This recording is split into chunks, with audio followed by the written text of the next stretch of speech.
Bonjour à tous, aujourd'hui nous allons aborder une nouvelle séquence sur les fonctions rationnelles. Regardons la première partie du cours sur la dérivation de la fonction inverse. La fonction inverse, elle est écrite ici, c'est la fonction qui à x associe 1 sur x ou encore 1 divisé par x. Sa dérivée est la fonction moins 1 sur x au carré. Mais nous y reviendrons plus tard. Ce qui va nous intéresser dans ce premier cours, c'est d'abord de faire des rappels sur la dérivation des fonctions usuelles, donc des fonctions que nous avons déjà rencontrées, notamment dans le troisième chapitre sur les fonctions polynômes. Dans ce tableau, il est rappelé les principales fonctions que nous allons rencontrer, ainsi que leurs fonctions dérivées. La dérivée d'une constante, c'est-à-dire un nombre tout seul, j'expliquerai après où je veux en venir, est égale à 0. La dérivée de la fonction x est égale à 1. La dérivée de la fonction x au carré est égale à 2x. La dérivée de la fonction x au cube est égale à 3x au carré. Ce tableau est à connaître par cœur puisqu'il est indispensable pour réussir à dériver toutes les fonctions que nous allons rencontrer. Nous allons maintenant procéder à quelques exemples de dérivation de fonctions polynômes. Prenons une première fonction, f de x égale moins 3x au carré plus 9x moins 8. Pour dériver cette fonction, nous remarquons tout d'abord qu'elle n'est pas présente dans le tableau du cours. À aucun endroit il n'est mentionné la fonction moins 3x carré plus 9x moins 8. Toutefois, certains morceaux de cette fonction, certains éléments, sont bien présents dans notre tableau. Par exemple, x au carré, x et la constante, moins 8. Nous allons les faire apparaître plus clairement. Ce x au carré, où est-ce qu'il est caché? Eh bien, il est caché ici. Moins 3x au carré, et il y a un signe de multiplication qui est dissimulé. Moins 3x au carré, c'est moins 3 fois x au carré. Idem, plus 9x, c'est plus 9 fois x. Et enfin, moins 8. En général, on essaye de simplifier ces multiplications, mais ici, notre objectif est de mettre en avant les éléments que nous savons dériver, et donc nous faisons apparaître ces multiplications. Ici, nous observons donc clairement notre x au carré, notre x et notre constante. Nous allons pouvoir procéder à la dérivation en dérivant terme par terme. Donc la dérivée de ma fonction f, que je note f', eh bien, pour la calculer, nous allons commencer par nous intéresser au terme moins 3x au carré. Le moins 3 est accroché au x au carré, donc il ne bouge pas. Il n'est pas seul, ce n'est pas une constante. Donc moins 3 est accroché à x au carré, il ne bouge pas, on le laisse tel quel, donc moins 3 fois, et puis ce x au carré, quand je vais le dériver, d'après mon tableau, va devenir 2x. Donc moins 3 fois x au carré se dérive en moins 3 fois 2x. Ensuite, nous avons notre deuxième terme, plus 9x. Ce 9, encore une fois, est accroché au x, donc il ne bouge pas. Plus 9. Et la dérivée de x, on consulte notre tableau et on remarque qu'elle est égale à 1. Et il nous reste finalement le moins 8. Eh bien 8, qu'est-ce que c'est? C'est une constante, cette fois-ci rien n'y est accroché du tout. Et la dérivée d'une constante, c'est 0. Nous avons dérivé notre fonction f, mais la forme sous laquelle nous avons trouvé la dérivée n'est pas satisfaisante. Nous pouvons encore la simplifier en supprimant nos multiplications. Regardons par exemple le premier terme. Moins 3 fois 2x. Moins 3 fois 2x, qu'est-ce que c'est? Eh bien c'est 2x, moins 2x, moins 2x, moins 2x. Donc j'enlève 3 fois 2x, c'est-à-dire j'enlève 6 fois x. Moins 3 fois 2, moins 6.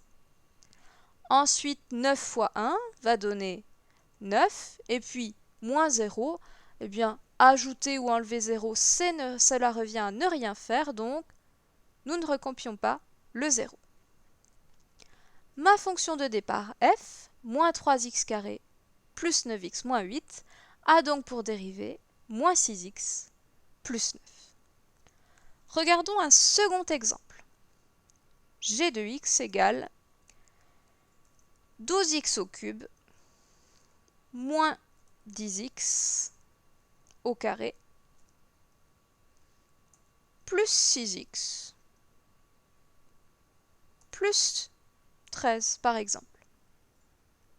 Encore une fois, cette fonction n'est pas dans notre tableau, donc nous allons mettre en exergue les éléments qui nous intéressent et que nous savons dériver, à savoir ici x au cube, x au carré, x et la constante qui est égale à 13 ici. 12x au cube, c'est donc 12 fois x au cube.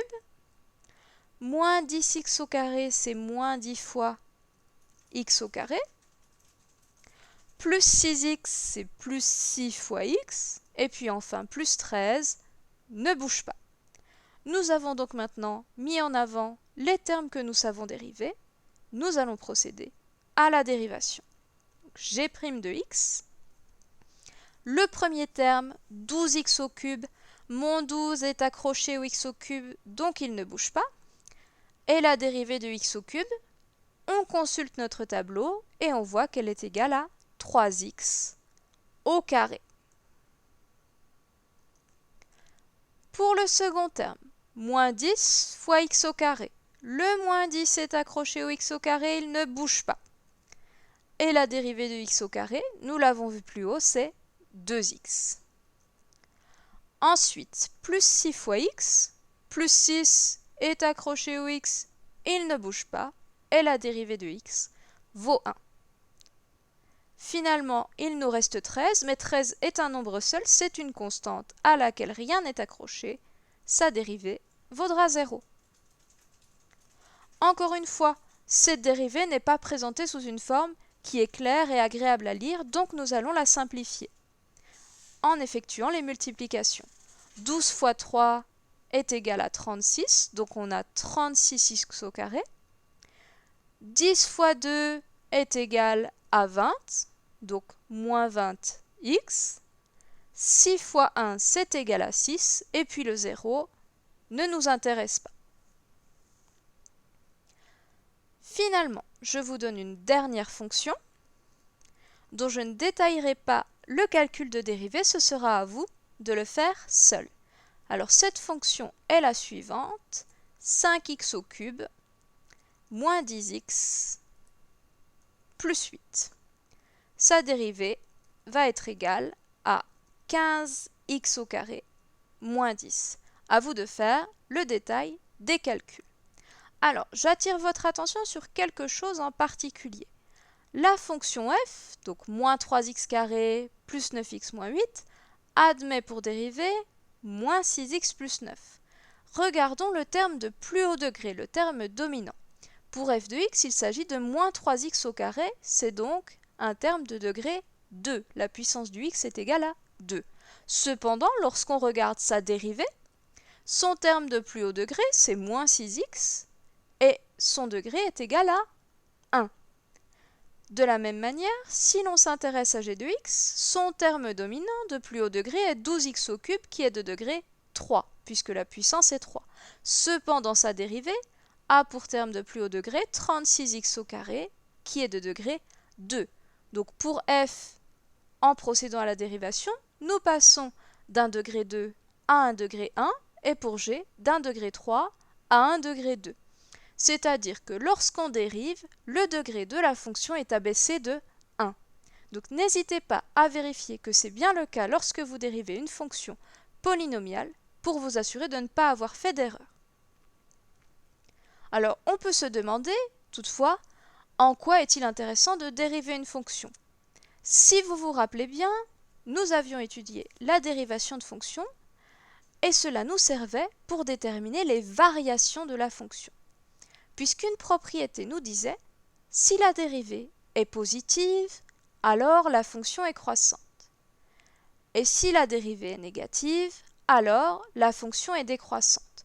Donc le fait d'avoir la dérivée nous permet d'étudier son signe et donc de trouver les variations de la fonction de base. Et ceci est particulièrement important pour toutes les questions qui portent sur le maximum ou le minimum d'une fonction. Je vous laisse travailler cette notion plus en profondeur.